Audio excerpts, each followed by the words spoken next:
तो इसमें कल कल की क्लास में बहुत ही इंपॉर्टेंट टॉपिक स्टार्ट किया था, वो था सर हार्डनेस इन वाटर। अगर लफ्जी मतलब करेंगे तो लफ्जी मतलब है तो हम इसे कहेंगे सर पानी का सख्त हो जाना। ये लफ्जी मतलब ये सही नहीं है। हार्डनेस इन वाटर का मतलब ये होता है ऐसा पानी जो कि क्लीनिंग एक्शन के लिए साफ सफाई के लिए हम इस्तेमाल ना कर सकें। समझ में आ रही बात? तो ऐसा क्या खास काम होता है हार्डनेस इन वाटर के दौरान कि वो हम उससे सफाई नहीं कर सकते। तो ये जो लास्ट क्लास हमारी हुई थी उसमें मैंने आपको बताया था कि जो सोप होता है, सोप के दो हिस्से होते हैं, एक सोडियम वाला हिस्सा होता है और एक उसके साथ जुड़ा हुआ दूसरा पार्ट होता है। ठीक है, जो सोडियम वाला हिस्सा होता है वो प्लस का होता है और जो दूसरा हिस्सा होता है वो माइनस का होता है। ठीक है, जो माइनस का होता है तो इसको कहते हैं एनाइन। सोप का जो एनाइन वाला पार्ट होता है, ये सारी बातें मैंने बताई थी। सोडियम प्लस का है तो उसके साथ जो हिस्सा था जो कि लॉन्ग चेन कार्बोक्सिलिक एसिड है, लॉन्ग चेन कार्बोक्सिलिक एसिड, इसको लॉन्ग चेन कार्बोक्सिलिक एसिड भी कहते हैं दोस्तों। इसी को आप प्यार से फैटी एसिड भी कह सकते हो और दोस्तों इसी को आप प्यार से कह सकते हैं सोडियम स्टीरेट और इसी को प्यार से कह सकते हैं ऑक्टेट। इन सबका मतलब एक ही है। ठीक है, अलग अलग नाम है, ये जनरल है। फैटी एसिड, स्टीरेट, ऑर्बिटेट, लॉन्ग चेन कार्बोक्सिलिक एसिड है। तो ये है स्ट्रक्चर किसका? सोप का। तो जो हार्ड वाटर होता है, जो हार्ड वाटर होता है सर, इस हार्ड वाटर के अंदर असल में आयंस होते हैं। क्या होते हैं सर? अभी मैं शॉर्टकट की बयान कर रहा हूँ, लास्ट क्लास में हमने इसको डिटेल में देखा था। इसके अंदर आयंस होते हैं दोस्तों, किसके किसके?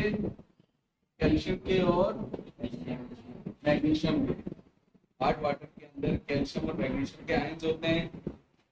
और जब सोप हम हार्ड वाटर के अंदर डालते हैं, दिखने में हार्ड वाटर नॉर्मल पानी की तरह है, बस झाग नहीं बनता है सर इसमें, या झाग कम बनता है। तो जब हम सोप को हार्ड वाटर के अंदर डालते हैं तो सोप का ये जो सोडियम वाला हिस्सा है जो कि कैसा है? प्लस का है। आपने हमें बताया हुआ सर केमिकल जब आपस में रिएक्शन करते हैं तो एक प्लस जाता है तो उसकी जगह दूसरा प्लस आएगा। कैसे, क्यों, तो मैंने डिटेल में बताया था। लेकिन साथ ही सी बात ये कि बेटा जब सोप का ये वाला हिस्सा प्लस का है, जब सोप हार्ड वाटर के अंदर जाता है तो हार्ड वाटर के अंदर इनके क्या है? आयंस है। तो जब सोप बेटा इसमें जाता है तो कैल्शियम आयन आता है और इस प्लस वाले को हटा देता है और इसकी जगह खुद आ जाता है। फिर क्या एक मॉलिक्यूल होगा? अगर एक साबुन है, एक सोप है, तो इसके अंदर सोप के कितने मॉलिक्यूल्स होंगे? तो जवाब है अरबों खरबों मॉलिक्यूल्स होंगे। इसके बारे में भी सर आपने हमें पढ़ाया था 9 chemistry chapter number 1 fundamentals of chemistry के अंदर, याद है? हमें एवोगाड्रोस नंबर पढ़ा था हमने। ठीक है, कि किसी भी शय का एक मोल लें तो उसमें कितनी तादाद होती है? 6.02 multiply by 10 to the power 23। तो सोप की अगर हम बात करें, यही सोप अगर हम हार्ड वाटर में डाल दें, यही सोप अगर हम हार्ड वाटर में सब डालते हैं तो इस हार्ड वाटर के बाद दो आयन है, कैल्शियम आयन है, मैग्नीशियम आयन है। तो ये कैल्शियम और मैग्नीशियम आयन जाता है और लॉन्ग चेन, ये तो सोप वाला कंपाउंड है। सोप कब बना? जब सोडियम है साथ में और ये वाली चीज है। तो इसमें से अगर सोडियम हटा देंगे तो सोप भी क्या हो जाएगा? खत्म हो जाएगा, कोई और चीज बन गई ना। सोप क्या हो गया? सोप बजाय क्लीनिंग में इस्तेमाल होता, सोप को इन्हीं आयंस ने, हार्ड वाटर के आयंस ने आके क्या कर दिया? खत्म कर दिया। तो नुकसान ये होता है सर कि ये जो प्लस वाला हिस्सा होता है जो कि कहलाता है कैटाइन, सोप का जो कैटाइन है उसकी जगह ये वाले कैटाइन आ जाते हैं, Mg+2 और Ca+2 आ जाते हैं, जिसकी वजह से सोप हो जाता है बेकार। यानी सोप खत्म भी होता जा रहा है और सोप से हम कोई क्लीनिंग एक्शन भी कर पा रहे नहीं है। ठीक है, तो इसको कहते थे हार्डनेस इन वाटर। फिर आप ही ने कल बताया था सर हार्डनेस दो किस्म की है, और वो हार्डनेस किस तरीके से हो रही थी वो भी मैंने बताया था कि पानी आ रहा था, रेन वाटर की बात करें या खुले माहौल में भी जो पानी पड़ा हुआ है सर, कार्बन डाइऑक्साइड गैस और सॉइल बेड के अंदर मौजूद जो मटेरियल है हमारे पास, कैल्शियम कार्बोनेट और मैग्नीशियम कार्बोनेट, उसके साथ रिएक्शन करके कल मैंने बताया था आपको सर अगर ऊपर से आ रहा है वाटर, माहौल में CO2 है और सॉइल बेड के अंदर, माहौल के अंदर, ग्राउंड के अंदर पत्थर मौजूद है सर, मट्टी मौजूद है, CaCO3 मौजूद है, तो कल आपने लॉजिकली साबित करके बताया था कि ये चीज बनेगी, याद है? और ये चीज पानी के अंदर क्या होती है बेटा? सॉल्युबल होती है। ये चीज पानी के अंदर क्या होती है सर? जो सॉल्युबल होती है तो वो दिखती, ये भी कल बताया था मैंने पूरा डिटेल में। तो वो एक्वस सॉल्यूशन, उसको कैसा लिखते हैं? एक्वस सॉल्यूशन की फॉर्म में, यानी उसका सॉल्यूशन बना हुआ और चीजें डिसॉल्व हुई हुई है। समझ में आ रही बात? इसी तरीके से H2O, CO2 और यहाँ पे CaCO3 के बजाय अगर वो MgCO3, तो ये बन जाएगा बेटा, यही चीज बनेगी MgHCO3 एक्वस सॉल्यूशन। तो हार्ड वाटर के अंदर आपको कैल्शियम और मैग्नीशियम के आयंस दिखेंगे। तो हम चाह रहे हैं, हम ये चाह रहे हैं,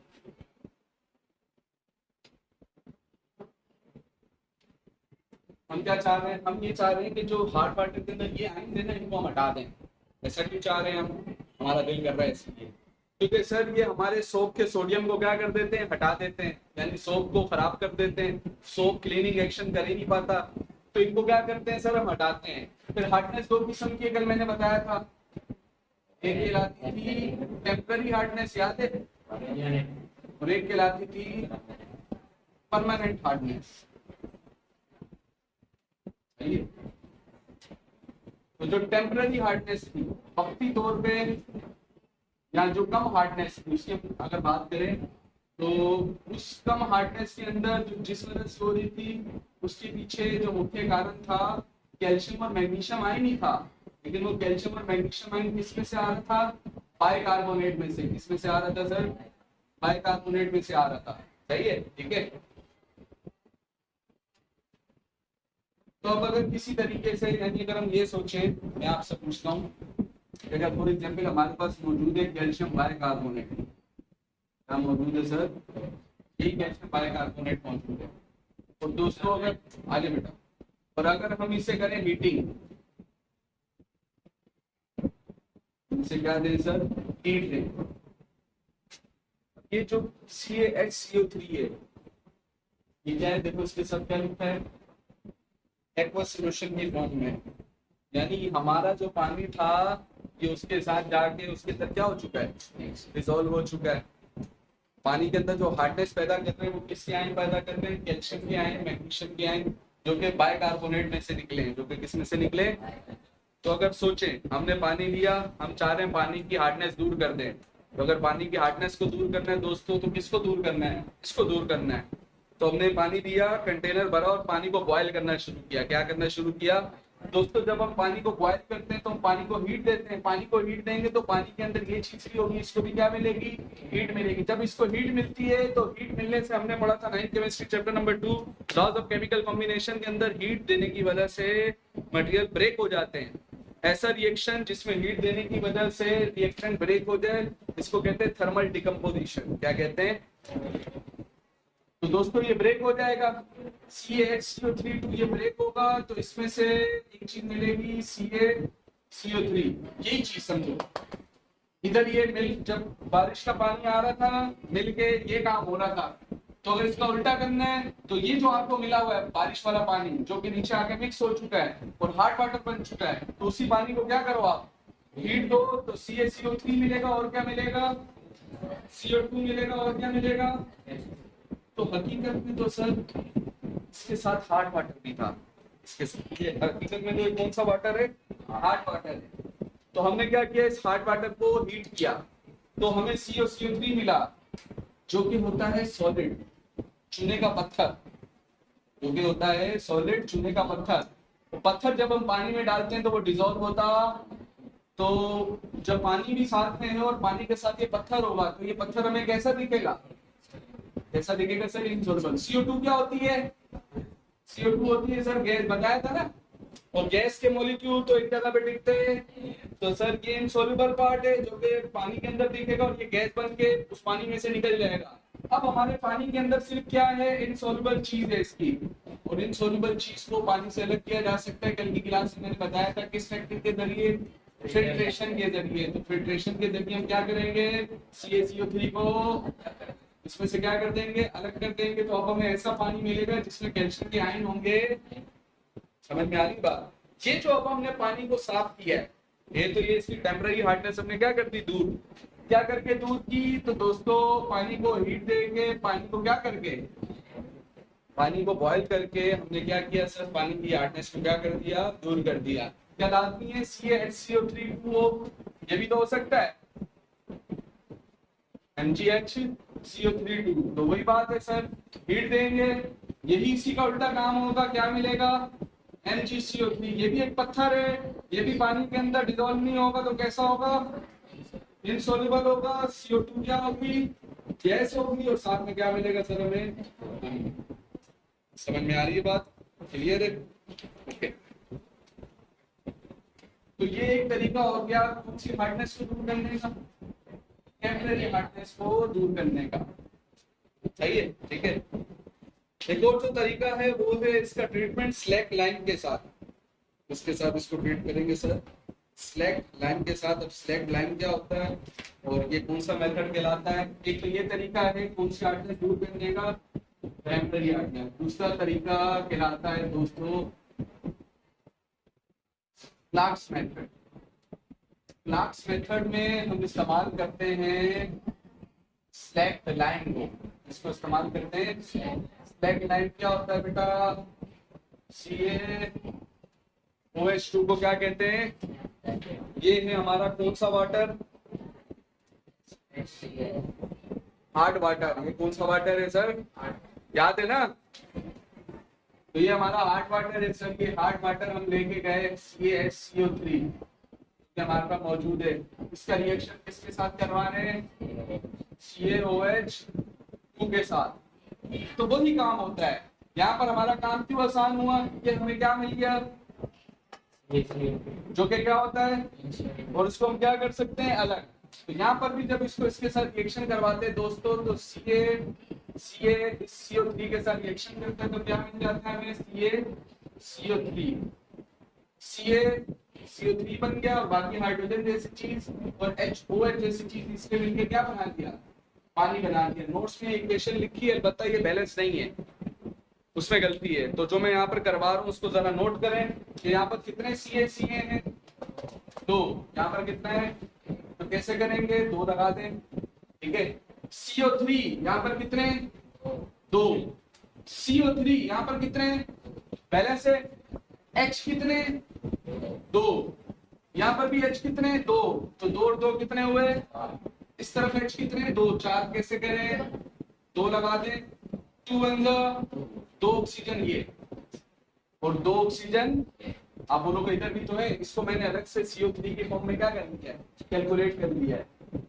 अलग अलग भी कर सकते हो, बात समझ में आ रही है? तो ये इक्वेशन क्या हो गई है, बैलेंस हो गई है। तो हमने सर क्लार्क्स मेथड में क्या करते हैं, उसी हार्ड वाटर को जिसके अंदर बाइकार्बोनेट और कैल्शियम के आयंस मौजूद हैं, ठीक है भाई, उसकी ट्रीटमेंट करते हैं, उसका केमिकल रिएक्शन करवाते हैं, किसके साथ, CaOH2 के साथ इसका क्या करवाते हैं सर, रिएक्शन करवाते हैं।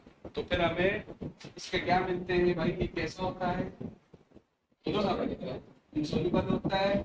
तो बाय फिल्ट्रेशन टेक्निक हम इसको इससे क्या कर सकते हैं सर, सेपरेट कर सकते हैं। समझ में आ रही बात?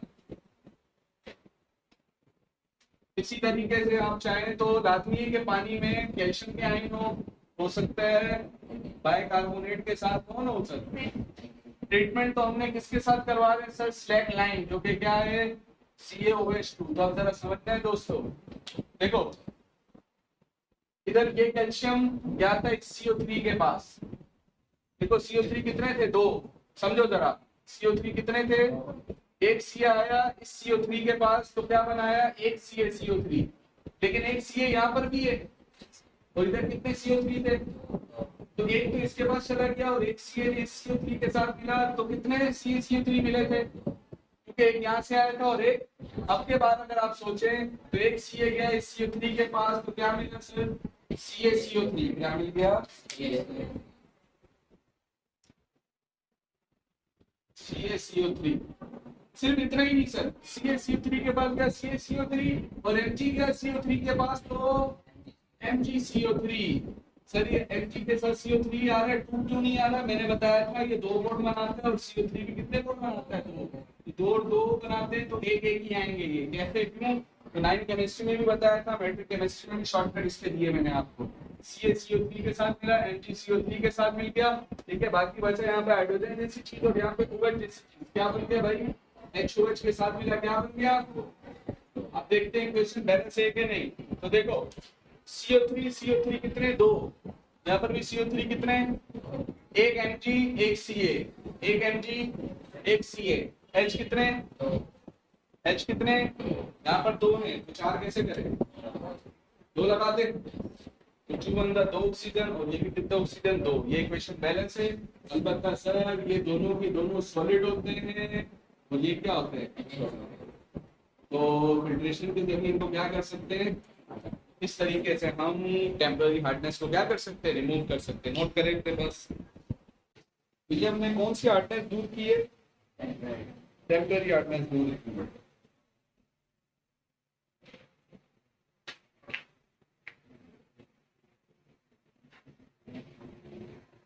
तो एक होती है sir permanent hardness. Permanent hardness में क्या होता है दोस्तों, उस पानी के अंदर, उस वाटर के अंदर हमें मिलता है, देखो कैल्शियम और मैग्नीशियम तो होता है, ये तो होगा, ये तो होगा भाई।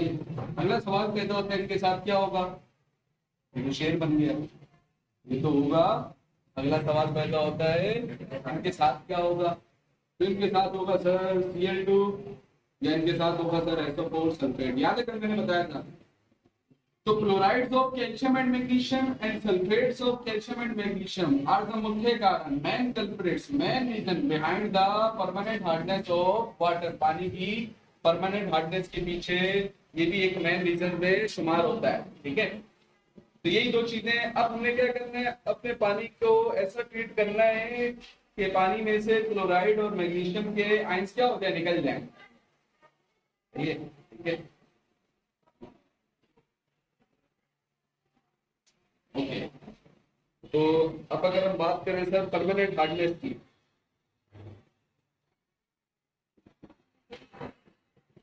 तो परमानेंट हार्डनेस की अगर हम बात करें, method to remove permanent hardness, तरीका सीखना है। इसमें तरीका है सबसे अहम जो इसमें सीखने की बात है। तो इसको परमानेंट हार्डनेस को रिमूव करने का जो टेक्निकल तरीका है वो कहलाता है दोस्तों आयन एक्सचेंज मेथड।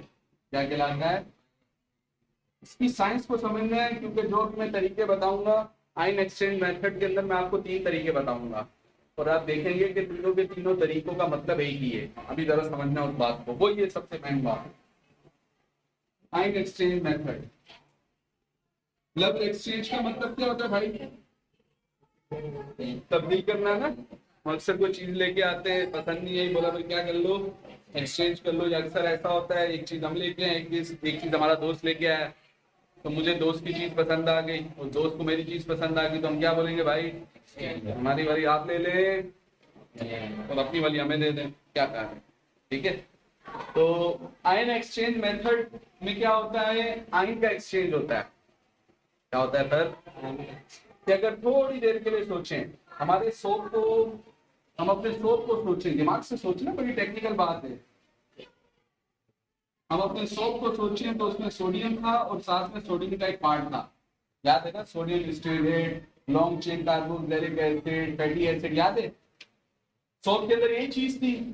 सोप को आके कौन खत्म कर रहे थे, कैल्शियम के आयन और मैग्नीशियम के आयन। ये दोनों आके जब सोप में आ रहे थे तो किसको हटा रहे थे, सोडियम को हटा रहे थे, तो हमारा काम हो रहा था खराब, याद है।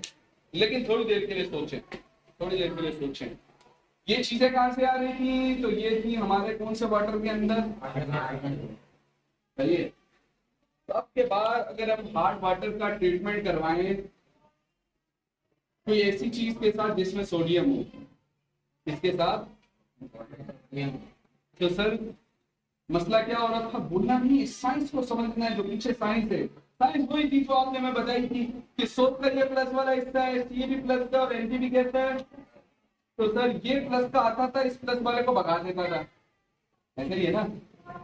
जब ये प्लस का ऑब्जेक्ट इस प्लस को भगा सकता है, तो ऐसा भी तो हो सकता है सर कि हम कोई नया प्लस का सोडियम ले आए, ये सोप वाला नहीं, भाई सोप को बचाना है ना, तो कोई ऐसा कंपाउंड ले आए दूसरा जिसमें सोडियम हो, और वो सोडियम आए, बजाय इस कैल्शियम को इधर जाने के बजाय कैल्शियम जिस कंपाउंड के साथ जुड़ा है उसकी जगह सोडियम आ जाए, और कैल्शियम उसके बाकी हिस्से के साथ मिल जाए, और एक ऐसी चीज बन जाए जो कि इनसॉल्युबल है। ये सर, ये जो आपने बाउंसर मारा है ना, ये बाउंसर है चीज के ऊपर, ये जो भी आपने बाउंसर मारा है, मैं समझ रहा हूँ आपके मासूम चेहरों से, ये जो बाउंसर आपने मारा है सर, ये गया ऊपर से सीधा सीधा सर केमिकल इक्वेशन लिखे और डाटा सुट्टो वाली बात करते हैं, प्यार मोहब्बत वाली। तो वो प्यार मोहब्बत वाली बात को अगर हम नोट करें तो उसमें ये है सर कि हम रिएक्शन करवाते हैं आयन एक्सचेंज मेथड में, अपने हार्ड वाटर का रिएक्शन करवाते हैं सबसे पहले वॉशिंग सोडा के साथ, इसके साथ रिएक्शन करवाते हैं। वॉशिंग सोडा होता है Na2CO3.10H2O, ये जो साथ में 10 जैसा पानी के साथ लगा हुआ है, ये कहलाते हैं हाइड्रेट्स। इन्हें आप केमिकल रिएक्शन में लिखो नहीं लिखो कोई मसले की बात नहीं है, ये आते कैसे क्यों आते हैं तो इसके बारे में कुछ आपने पढ़ा था 9 केमिस्ट्री चैप्टर नंबर 7 सॉल्यूशन के अंदर, कुछ इस चैप्टर के अंदर भी मैं आपको पढ़ा दूंगा क्योंकि इस चैप्टर में भी है, समझ में आ रही बात, ये बनते कैसे हैं। लेकिन साथ ही सी बात अगर नोट करें, साथ ही सी बात सर अगर हम नोट करें, हम अपने हार्ड वाटर की बात करें तो उसके बाद हमारे हार्ड वाटर के अंदर बताओ कैल्शियम सल्फेट होगा। अब तो अब के बाद बाइकार्बोनेट तो नहीं है ना भाई, बाइकार्बोनेट तो कौन से वाटर के अंदर होता है, टेम्पररी हार्ड वाटर के अंदर। अब के बाद कैसा हार्ड वाटर है, परमानेंट हार्ड वाटर है, समझ में आ रही बात। तो परमानेंट हार्ड वाटर के अंदर कौन मौजूद है दोस्तों, CaSO4। CaSO4 का रिएक्शन करवा रहे हैं किसके साथ, Na2CO3 के साथ, किसके साथ रिएक्शन करवा रहे हैं सर, Na2CO3 के साथ। समझ नहीं है, बड़ी टेक्निकल बात होने लगी है। Ca जाएगा CO3 के पास तो बनेगा जो कि बचपन से बनता हुआ आ रहा था पहले भी, याद है। और ये क्या होता है बोलो भाई, ये कैसा होता है सर, ये CaSO4 बताओ कहां से आया, ये कौन से वाटर के अंदर है, परमानेंट हार्ड वाटर के अंदर। इसकी ट्रीटमेंट करवा रहे हैं उसी पानी के अंदर सर, हमने फेंक दिया किसको, Na2CO3 को। तो सर Ca गया CO3 के पास, क्या बना, CaCO3। Na2 गया SO4 के पास, क्या बना, Na2। ये पानी के अंदर सॉल्युबल होता है, ये पानी के अंदर क्या होता है, यानी जब ये पानी के अंदर सॉल्युबल, आप बोलोगे सर ये था ना कैल्शियम जो आपको तंग कर रहा था, क्या बन गया ये अब इनसॉल्युबल। तो क्या करेंगे, इसको निकाल लेंगे इस टेक्निक के जरिए। कैल्शियम आयन को क्या कर दिया आपने, रिमूव कर दिया किस टेक्निक के जरिए, फिल्ट्रेशन के। लेकिन आप बोलोगे सर एक बंदा गया है तो साथ में एक और आपको चीज भी तो मिली। अब पानी के अंदर आके ये चीज क्या हो गई है, एक्वस मतलब सोल्यूबल हो गई है, डिसॉल्व हो गई है। तो हमें इसके आने से कोई मसला नहीं है।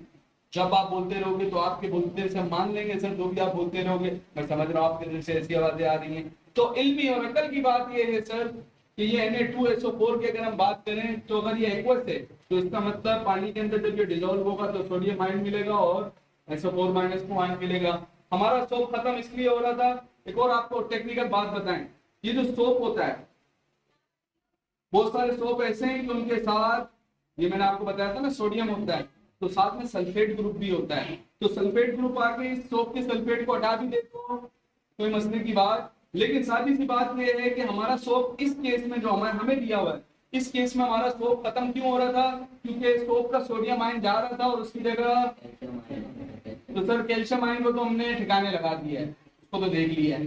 अब बच गया हमारा ये वाला सोडियम आयन जो कि यहाँ से आया। तो मेरे दोस्त तुम यहाँ पर आ भी जाओ तो कोई मसला नहीं है। सोडियम चाहे अमेरिका का हो, चाहे सोडियम अफ्रीका का हो, चाहे सोडियम पाकिस्तान का हो, चाहे सोडियम आयन इंडिया का हो, ये तो क्या है सर, एक ही जैसा है। कोयला तो चाहे पाकिस्तान का हो या कोयला इंडिया का हो या अमेरिका का हो, ऐसा तो नहीं है। अमेरिका में चूंकि लोग सारे चिट्टे होते हैं तो इसलिए अमेरिका का जो कोयला है वो भी चिट्टा होता है, ऐसा तो नहीं होता है, ठीक है। वैसे अमेरिका में भी सारे चिट्टे नहीं होते, दो कौमें पाई जाती है। कहने का मकसद ये सब, मटेरियल तो हर जगह क्या होता है, मटेरियल की केमिकल प्रॉपर्टीज तो अपनी जगह क्या रहती हैं, सेम रहती है। मेरे कहने का मकसद ये सोडियम आयन आके सोप के सोडियम आयन को रिप्लेस भी करते, हमारे सोप के ऊपर कोई फर्क पड़ेगा। इस तरीके से कैल्शियम सल्फेट जो कि पानी को परमानेंट हार्ड कर रहा था, हमने क्या किया, इसके कैल्शियम आयन को प्रेसिपिटेट करके इनसॉल्युबल बना के इसी में से हार्ड वाटर में से क्या कर दिया, बाहर निकाल दिया। बात समझ में आ रही है? तो लाजमी नहीं है CaSO4 ही हो, क्या MgSO4 नहीं हो सकता है? तो बिल्कुल यही वाला रिएक्शन हो जाएगा, बिल्कुल यही वाला, सिर्फ जहां सी है वहां क्या आ जाएगा। समझ में आ रही बात? ये सॉलिड होता है और कैसा होता है, इनसॉल्युबल होता है, और साथ में क्या बनेगा भाई, Na2SO4 के पास गया था वो, Na2SO4 कैसा वाला, एक्वस वाला। समझ में आ रही बात? ठीक है।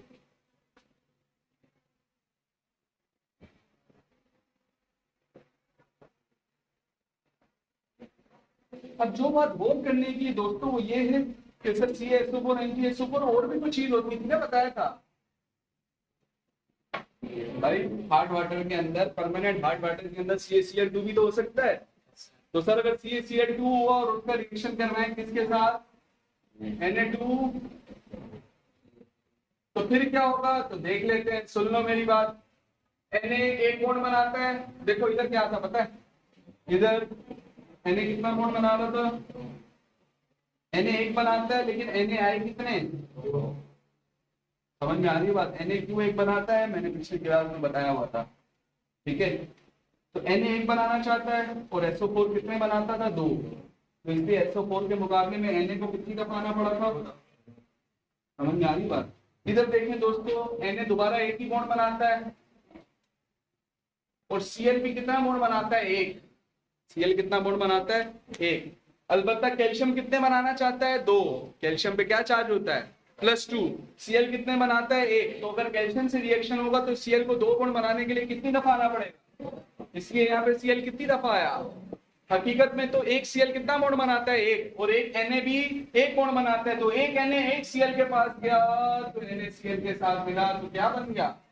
याद है मैंने रिएक्शन करने के तरीके आपको समझाए थे और बताए थे, जिसके मुताबिक अगर प्लस की चीजें हो रही है, माइनस की हो रही है, प्लस की हो रही है, तो प्लस वाला जाएगा किसके पास, और ये प्लस वाला जाएगा इस माइनस के पास। साथ में लाजमी नहीं है यूं करके एरो बनाने, ये समझाने के लिए मैंने बताया। NaCl के पास गया, क्या बन गया, NaCl बन गया। CaCO3 के पास गया, Ca 2 बॉन्ड बनाता है और CO3 भी, तो क्या बन जाएगा, Ca, ये हो जाएगा दोस्तों CaCO3।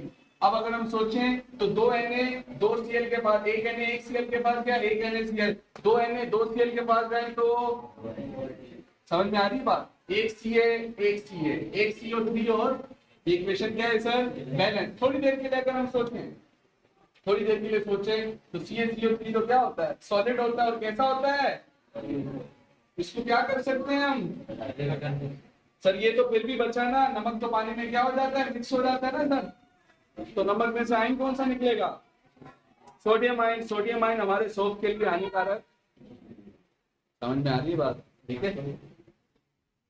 तो CaCl2 भी हो सकता है, और इसी रिएक्शन को देख सकते हो क्या सोच के, MgCl2 किसके साथ रिएक्शन, ये कॉपी में नोट करें, जल्दी जल्दी नोट करें, शाबाश, जल्दी जल्दी नोट करें।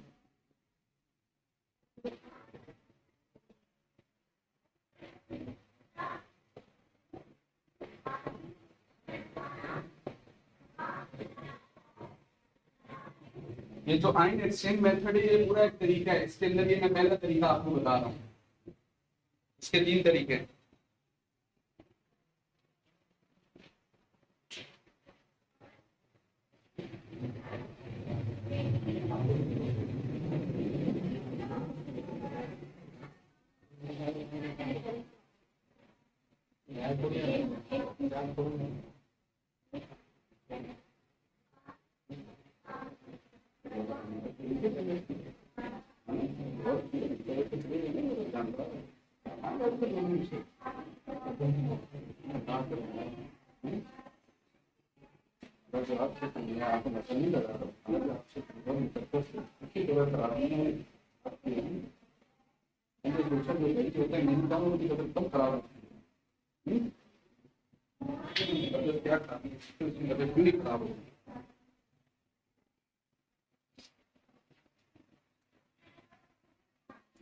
हाँ जी, नोट किया, ये बात समझ में आई।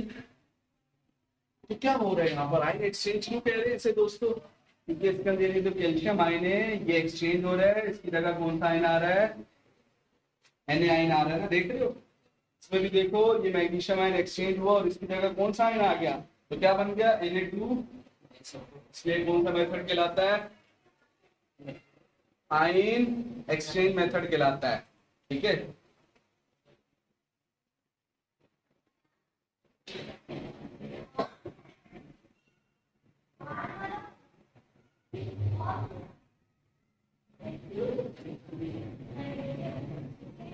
इसी तरीके से बजाय वॉशिंग सोडा से रिएक्शन करने के बजाय दूसरा तरीका इसको क्लीन करने का है दोस्तों, कि आप इसका रिएक्शन करवाएं वॉशिंग सोडा के बजाय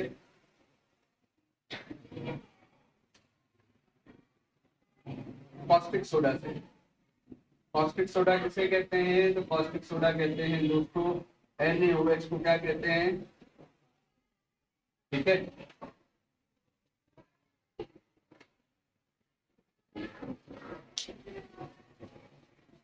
तो वही पानी के अंदर CaSO4 हो तो आपके बाद रिएक्शन Na2CO3 के साथ नहीं करवा रहे हैं सर, आपके बाद रिएक्शन हम Na2CO3 के साथ नहीं करवा रहे बल्कि किसके साथ करवा रहे हैं, Na।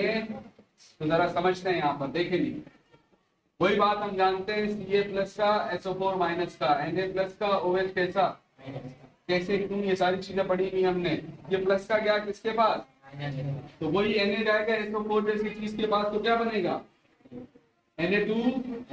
अलबत्ता अब Ca जाएगा OH के पास, देखो OH कितना बॉन्ड बनाना चाहता है, एक। Ca कितना बनाता है, तो सर Ca के मुकाबले के लिए OH को कितनी दफा आना पड़ेगा, 2 दफा। तो ये बनेगा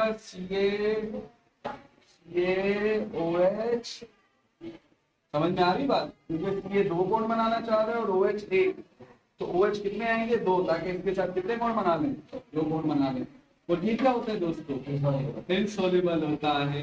यार इस सब तरीकों का मतलब तो एक ही निकल रहा है, इसलिए ये सारे के सारे कहलाते क्या हैं, आयन एक्सचेंज मेथड कहलाते हैं। बिल्कुल इसी तरीके से यहाँ पर भी आपके पास रिएक्शन किससे होगा, NaOH से, तो Mg जाएगा OH के पास तो क्या बनेगा Mg, बोलो ना भाई, MgOH2, जो कि क्या होता है, सॉलिड होता है, इनसॉल्युबल होता है।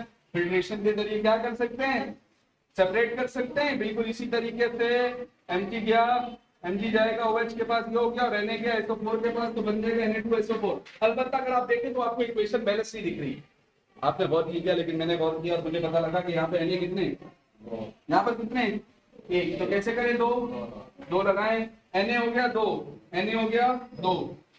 अब देखें सर, अगर पानी को देखें, टोटल ऑक्सीजन देखें, अगर ये कितने 4 और ये 2 कितने हो गए 6 हो गए, और ये कितने हो गए 2 और ये कितने 2 4 6। सल्फर कितना 1, सल्फर कितना 1, कैल्शियम कितना 1, कैल्शियम कितना 1। इक्वेशन क्या है भाई, ये इक्वेशन भी क्या है सर, आप चाहें तो चेक कर लें। Mg कितना 1, Mg कितना O4 और 2 कितने हुए 6, और यहाँ पर भी अगर हम देखें O2 और ये 4 कितने हुए 6। इक्वेशन क्या है भाई, बैलेंस है। बिल्कुल इसी तरीके से यहाँ पर भी रिएक्शन कर सकते हैं हम।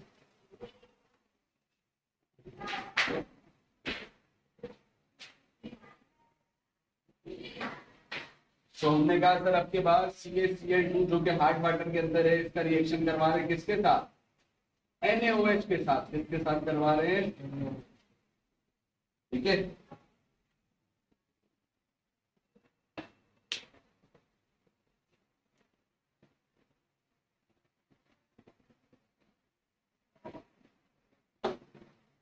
ओके, तो CaOH के साथ मिलेगा, फिर वही बात, CaOH के साथ मिलता है तो क्या बनता है सर, CaOH2, जो कि क्या होता है, इनसॉल्युबल होता है, ऐसे ही है ना। और बाकी Na मिलेगा Cl के साथ। अब जरा सोचना है, देखो Na भी एक बॉन्ड बनाता है और Cl भी, तो एक Na एक Cl के साथ मिलेगा तो क्या बन जाएगा NaCl, जो कि हम बचपन से जानते हैं, ऐसे ही है ना। तो अगर हम सोचें तो Cl कितने हैं यहाँ पर 2, यहाँ पर देखें तो Cl कितना है 1। कैसे करें मैंने भाई, 2 लगा दे, जब यहाँ पे 2 लगाएंगे तो Na 2 हो गए, तो यहाँ पर भी क्या लगाना पड़ेगा 2 लगाना पड़ेगा। Na 2 Na2Cl, ये Na2 मतलब मैं मांग नहीं रहा हूँ, बता रहा हूँ। Na2 और यहाँ पर भी Na2 हो जाएगा, ठीक है। और यहाँ पर Cl कितना है 2, यहाँ पर भी Cl, यहाँ पर Ca, यहाँ पर भी क्या है Ca, ठीक है। और अगर हम सोचें, अब देखते हैं हाइड्रोजन और ऑक्सीजन, H कितने 2, H कितने, O कितने, O कितने 2। ये बैलेंस इक्वेशन जरूर अपने पास लिखें, नोट्स में भी लिखी हुई है, लेकिन नोट्स में लिखते हुए मुझसे बहुत सारी टाइपिंग मिस्टेक हुई है, बहुत सारी इक्वेशन बैलेंस नहीं है, तो इसको इसलिए यहाँ पर बैलेंस फॉर्म में जरूर नोट करें। समझ में आ रही बात। फिर MgCl2 का रिएक्शन करवाएंगे सर NaOH के साथ, तो Mg जाएगा OH के पास, क्योंकि ये प्लस, ये माइनस, ये प्लस, ये माइनस, ये प्लस गया किसके पास, तो Mg गया OH के पास, तो क्या बनेगा सर MgOH2। अब तो आपको याद हो गया होगा, लेकिन जैसे प्यार से केमिकल रिएक्शन होते जा रहे हैं, तो ये कैसा है, इनसॉल्युबल है, ठीक है। Na जाएगा Cl2 के पास, तो क्या बन जाएगा, NaCl बन जाएगा। तो 2 Cl है, तो 2 लगाया, तो Na भी 2 हो गए, ये भी 2 हो गए। चेक कर ले, इक्वेशन क्या है सर, पहले नोट कर ले ये भी।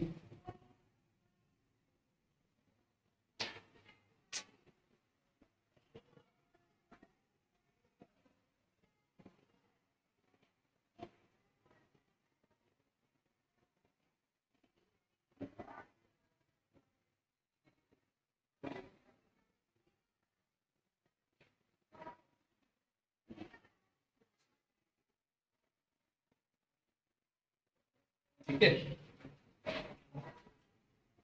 अब इन दो तरीकों से अगर आप इन दो तरीकों को समझे, तो इन दो तरीकों में एक जैसी बात क्या थी, मैं अगर सोचूं ना, तो पहले में आपने रिएक्शन करवाया था किससे, Na2CO3 से, अब आपने रिएक्शन करवाया किससे, NaOH से। अगर सोचें तो सर इस तरफ सोडियम जैसी चीज ही है, अलबत्ता साथ वाली चीज क्या हुई है, चेंज हुई है। इसलिए इनका एक तीसरा तरीका होता है, उसे हम कहते हैं इसको ट्रीट करवाना, एक कंपाउंड होता है, ये जो सोडियम के साथ लिखा हुआ पार्ट है, ठीक है, इसके लिए एक मशहूर कंपाउंड इस्तेमाल करते हैं, उसे प्यार से कहते हैं जियोलाइट। क्या कहते हैं जी, जियोलाइट। बुक में इसका कोई खास जिक्र नहीं है, ये तो मैं आपको बता रहा हूँ। भाई इतना हमें पता है कि सोडियम इसके साथ जुड़ा हुआ है, सोडियम इसके साथ जुड़ा हुआ है, सोडियम किसी ना किसी केमिकल के साथ जुड़ा है ना, कितना बॉन्ड बनाने के लिए। तो अब हमने कहा हमारे पास एक केमिकल है जियोलाइट, जो कि कितना बॉन्ड बनाना चाहता है, एक, और सोडियम भी कितना बॉन्ड बनाना चाहता है, एक। तो सोडियम जुड़ जाता है किसके साथ, जियोलाइट के साथ, तो क्या बन जाता है, सोडियम जहर बन जाता है। ये जहर नहीं है, कौन है ये, जियोलाइट। सोडियम कितना बॉन्ड बनाना चाहता है, एक, जियोलाइट कितना बॉन्ड बनाना चाहता है, एक, तो ये क्या बन गया जी, सोडियम जियोलाइट। क्या बन गया, तो ये पहला तरीका था रिएक्शन विद वाशिंग सोडा, दूसरा तरीका reaction with caustic soda NaOH, तीसरा तरीका रिएक्शन विद सोडियम जियोलाइट, तीसरा क्या है sir, reaction with sodium zeolite. तो एक जियोलाइट अगर आप सर्च करेंगे तो आपको ये मिलेगा, ये एक जियोलाइट है, इसके अंदर क्या है भाई, Al2 है, सिलिकॉन है 2 और ऑक्सीजन है 8, ठीक है। ये कोई नहीं आपसे पूछेगा, ये भी एक जियोलाइट है। तो सोडियम जियोलाइट का मतलब क्या हो जाएगा, ये सोडियम में एल्यूमिनियम सिलिकॉन ऑक्सीजन जैसी चीज बजाय ये तीनों को मिला के कहें प्यार से क्या कह देते हैं, जियोलाइट। सही है, ठीक है। हम तो सिर्फ ये जानते हैं सर, हम तो ये जानते हैं कि हमारे पानी को ट्रीट किया जाएगा किसके साथ, जियोलाइट के साथ, सोडियम जियोलाइट के साथ ना। तो हार्ड वाटर जिसके अंदर क्या मौजूद है, CaSO4, इसका ट्रीटमेंट करेंगे किसके साथ, Na जियोलाइट के साथ। समझ में आ रही बात, तो दिमाग से सोचते हैं, क्या सोचना है सर दिमाग से, और जरा सोचें फिर। देखो सोडियम वाला हिस्सा जियोलाइट, कैल्शियम SO4, सोडियम गया SO4 के पास, तो जैसे पिछले रिएक्शनों में बना था Na2SO4, अभी भी क्या बन जाएगा, समझ में आती बात। जिस तरीके से कैल्शियम प्लस था इस माइनस वाले के पास आ रहा था, अब यहाँ पे कौन आ गया, जियोलाइट। तो कैल्शियम इस जियोलाइट के पास आएगा और क्या बन जाएगा, सी जियोलाइट, कैल्शियम जियोलाइट बन जाएगा। और इसका भी क्या होना जरूरी है सर, हमने देखा इसके पिछले रिएक्शनों में कि ये कैसा होता है सर, इनसॉल्युबल होता है। समझ में आ रही बात? ठीक है,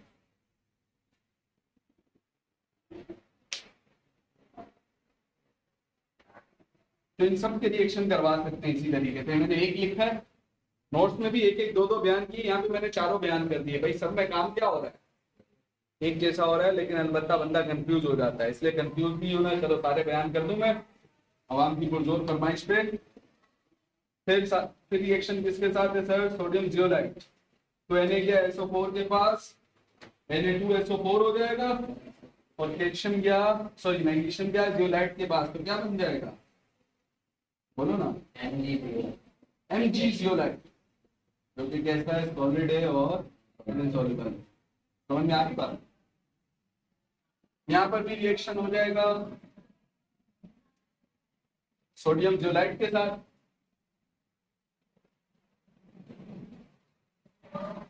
यहाँ पर भी रिएक्शन हो जाएगा दोस्तों सोडियम जियोलाइट के साथ,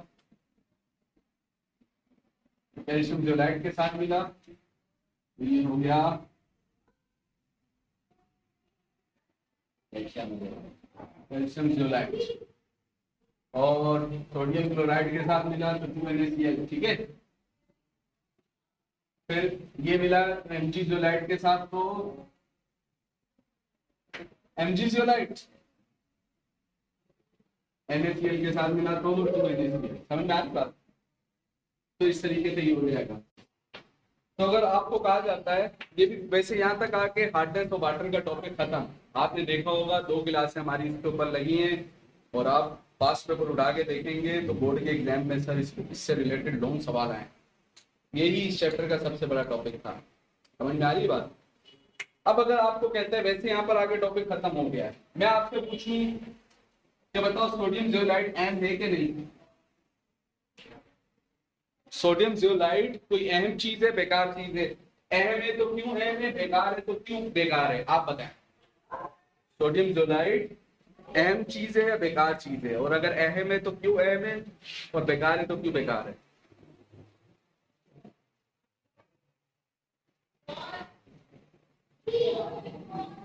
क्या किया है सोडियम जियोलाइट से, क्या किया हमने?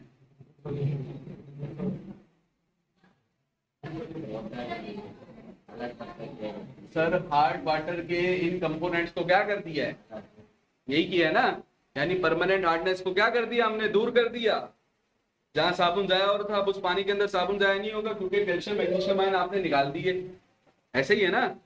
तो सोडियम जियोलाइट का फायदा ये है कि सर उसकी मदद से हम पानी की परमानेंट हार्डनेस को क्या कर सकते हैं, दूर। और अब अगर मैं आपको ये कहूँ, मैंने आपको एक दुकान खोल के दी, तो दुकान खोल के दी, उसमें आपने लिखा भाई यहाँ पर पानी की परमानेंट हार्डनेस दूर की जाती है, आपने लिख दिया, सही है। अब आपको किसकी जरूरत पड़ेगी, सोडियम जियोलाइट की। किसकी जरूरत पड़ेगी, आपके पास बहुत सारा सोडियम जियोलाइट मौजूद है। अब आपके पास बहुत सारा ऑर्डर भी आ गया हार्ड वाटर को सोप वाटर बनाने का, सही है। आपके पास बहुत सारा क्या आ गया, आप बोलोगे केमिस्ट्री के साथ हमें बिजनेस भी सिखा रहे हैं, आओ जरा बता रहे हैं आपको, सुन लें। आपके पास ऑर्डर आ गया कि भाई हार्ड वाटर को क्या बनाओ, सोप वाटर बनाओ। बहुत सारे टैंक आ रहे हैं हार्ड वाटर के, आप उन हार्ड वाटर के टैंकों के अंदर क्या डालते जा रहे हो, सोडियम जियोलाइट। ठीक है, मैं आपसे ये कह रहा हूं, क्लीनिंग करने के बाद जब हम हार्ड वाटर को सोप वाटर बना देंगे, तो सर फिर भी हमें अलग से जो इनसॉल्युबल पार्ट दिखेगा, वो किसका दिखेगा, कैल्शियम जियोलाइट। या वो अलग से जो छन्नी में फिल्टर पेपर में दिखेगा, वो ये दिखेगा ना। अब ये हमारे बजाय किसी काम का बजा, क्योंकि ये तो गंदगी के तौर पे निकल गया ना सर हार्ड वाटर में से। लेकिन अगर इसी गंदगी को हम इसी तरीके से क्या बना दें, तो हमारा फायदा नुकसान, फायदा ही फायदा। ये जो कैल्शियम जियोलाइट है हमने लिया, क्या ये हमारे पास मौजूद है? सर मौजूद है। आइए इस कैल्शियम जियोलाइट का रिएक्शन हम करवाते, थोड़ी देर के लिए सोचो। यहाँ पर क्या है, जियोलाइट, जो सी कैसा जियोलाइट कैसा, आपको क्या बनाना है, सोडियम जियोलाइट क्या बनाना है, तो जियोलाइट के साथ किसको होना चाहिए, सोडियम को। तो ऐसा कंपाउंड लेके आ रहे हैं जिसमें सोडियम हो और सस्ता भी हो। सस्ती तरीन चीज कौन है हमारे पास, नमक है सर, नमक के साथ तो सस्ता तरीन है। तो हमने कहा Na क्या, ये प्लस का कैसा, Na क्या, जियोलाइट के पास क्या बना, बोलो भाई क्या बना, सोडियम जियोलाइट बना, ठीक है। और साथ ही हम देखें कैल्शियम गैस Cl के पास तो क्या बना, CaCl2। बैलेंस करने के लिए यहाँ पे 2 लगा दिया, 2 लगा दिया। समझ में आ रही है।